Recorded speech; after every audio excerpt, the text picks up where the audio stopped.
Coucou, aujourd'hui on est à nouveau jour et c'est un jour de vidéo challenge. Alors pour commencer je voudrais m'excuser parce que normalement cette vidéo devait sortir ce matin.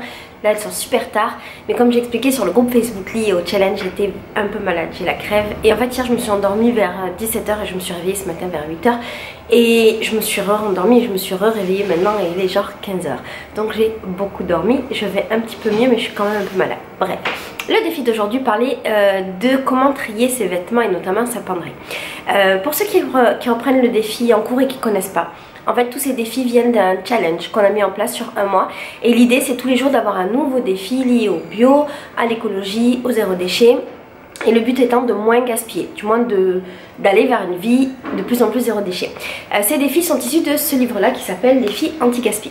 Donc le défi d'aujourd'hui concernait les vêtements et l'idée c'était de trier sa penderie. Alors si j'ai fait ce défi-là, c'est parce que moi avant j'avais énormément de vêtements. J'ai fait plein de conférences cet été où j'en parlais et je compte faire des vidéos dédiées à ce sujet-là parce qu'il y a beaucoup à dire. Mais j'étais ce genre de fille qui avait beaucoup de vêtements et puis je me suis rendu compte un jour qu'il fallait que je les trie. Et quand j'ai eu la question du tri, j'ai eu deux problèmes qui se sont posés. Le premier c'était comment trier, comment déterminer si un vêtement valait la peine que je le garde ou pas. Et le deuxième c'était qu'est-ce que je peux faire de mes vêtements. Parce que je pouvais pas juste jeter mes vêtements dans une vanne à ordures, ça n'avait pas de sens.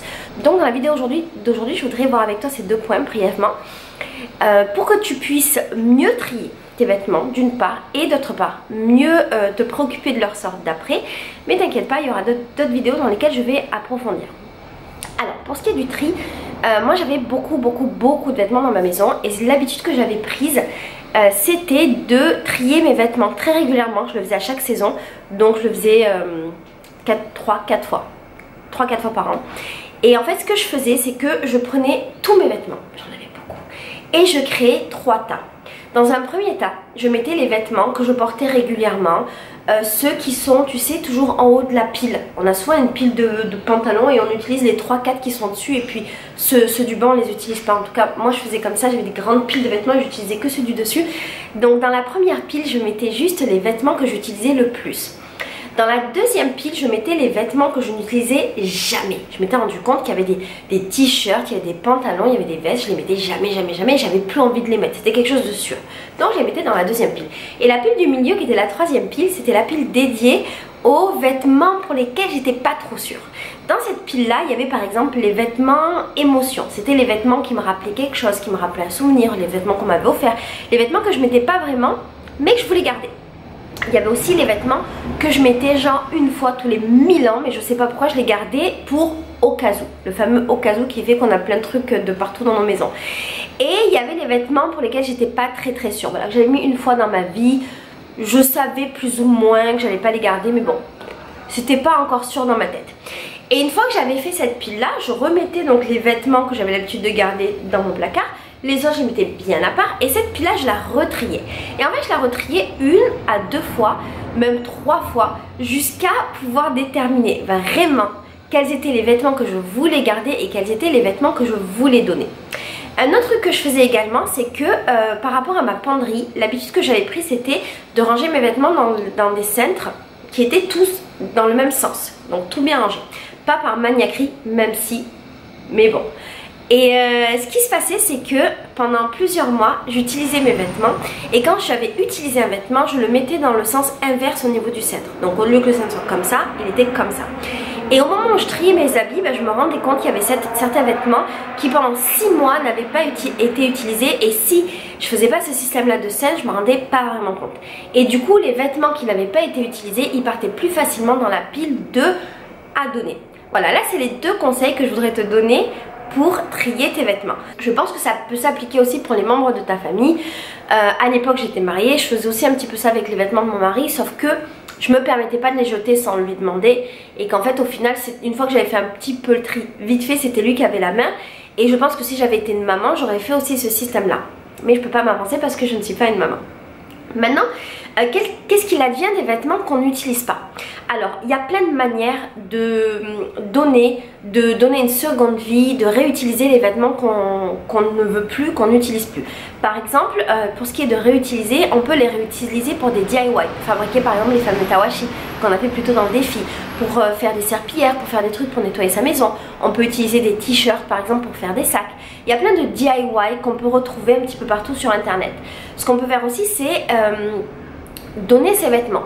Et alors moi je viens d'une grande famille et c'est vrai que mes vêtements allaient à ma petite soeur et puis après ils allaient de main en main et ils tournaient un petit peu dans la famille. Mais il n'y a pas que ce système là. On peut aussi donner les vêtements à des associations comme par exemple Emmaüs. Emmaüs les récupère et les redistribue. On peut donner les vêtements aussi à des associations comme les associations qui aident les personnes en difficulté ou les associations qui aident les migrants, les associations qui aident les personnes dans la rue. C'est possible également.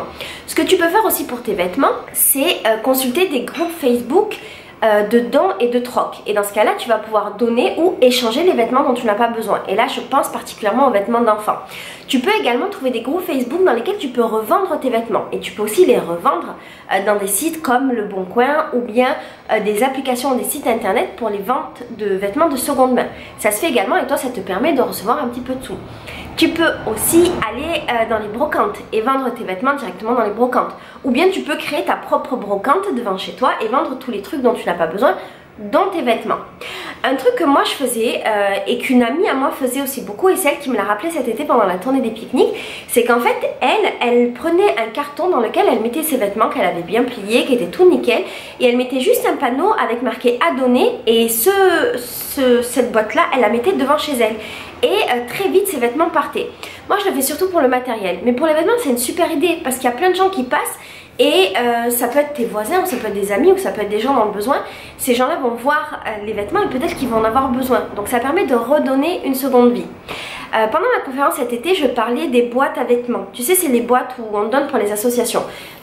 Je pourrais pas développer dans cette vidéo parce que ce serait trop long, mais c'est pas forcément la meilleure idée de poser ses vêtements dans ces boîtes là, parce que souvent ces boîtes là appartiennent à des entreprises privées et ces vêtements sont revendus pour de la fripe en Afrique. Je dis souvent, c'est pas tout le temps, mais il existe des associations, des entreprises sérieuses qui récupèrent les vêtements pour leur donner une deuxième vie et pour les donner aux gens qui en ont la nécessité. Du coup, ton défi de cette semaine, de ce soir, des jours à venir, ce serait de trier tes vêtements et de te débarrasser. L'idée c'est de pouvoir y voir plus clair dans ton armoire, de pouvoir, tu sais, avoir moins et être un petit peu mieux dans ta maison, te sentir un petit peu plus léger. Voilà, ce sera ton défi. Alors je sais que ce défi arrive tard, peut-être tu le feras pas ce soir, mais ça peut être un défi à programmer pour ce week-end. Si jamais tu le sens, ça pourrait être super intéressant que tu postes sur le groupe Facebook le résultat de ce que tu as fait, le résultat de tes piles de vêtements, le résultat de tout ce que tu as réussi à donner. Par exemple, mettre les photos de ta box avec les vêtements que tu as donnés, ou peut-être mettre des liens des associations auxquelles tu as pu donner tes vêtements. Ça pourrait être vraiment sympa. Voilà, je te fais des gros bisous et puis du coup je te dis à demain pour une nouvelle vidéo et un nouveau défi, et promis, demain ce sera le matin. Je t'embrasse fort.